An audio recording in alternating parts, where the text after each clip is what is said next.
Do you want to go fast? I want to go fast. But do you feel that whatever you do, you simply get stuck at the same tempo? Not quite my tempo. Well, after over 20 years of playing guitar and over 10 years of teaching guitar,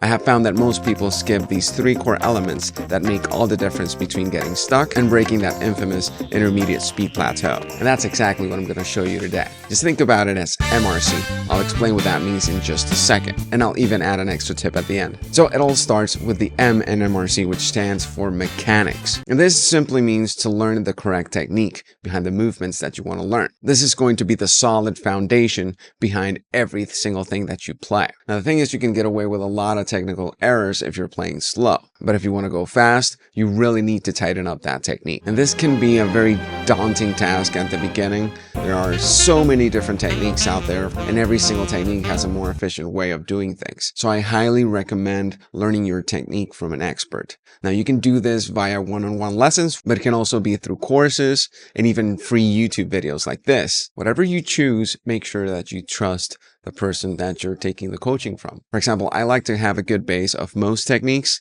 but I definitely tend to lean towards the legato realm of things. I even have a course on this topic. And that same thing happens with guys that tend to lean toward maybe alternate picking, sweeping, economy picking. There's all these different experts depending on the technique that you prefer. That being said, I would boil down the process of learning techniques into 2 different topics. The first thing would be right and left hand technique. This is going to involve things like fingering, which can change not only from technique to technique, but from sequence to sequence. Another example of this is muting. You can mute with the palm of the right hand, but you can also start muting with the index finger on the left hand. And this is actually one of the most important things if you want to develop a clean technique. The other thing that you want to keep in mind when talking about technique is efficiency. How high are you pulling off the fingers on the left hand? How far is the pick sliding away from the strings when you're playing? Each of those things is going to affect how fast you can play. You want your hands to work less the faster that you go. This means that you're going to start up really, really slow when you're learning these techniques. The last thing you want to do is learn a specific way of playing something and then finding out that it's the wrong way of doing it once you're trying to get it to a faster speed. It actually takes a lot more time to relearn something than it does to learn something correctly the first time. The next element is going to be R for repetition, and this simply means installing your muscle memory. You already know the ins and outs of how to play something. Now you just want to do it. Come on, do it. The same way each time. This is definitely one of the things that most people rush through. If you practice playing a specific phrase in 3 different ways, you're not going to know what you're going to play until you're actually playing it. And this leaves way too much space for error. It takes time to build up efficient, clean speed. Now, a couple of things about installing your muscle memory. You want to use a metronome. It won't make you sound mechanical.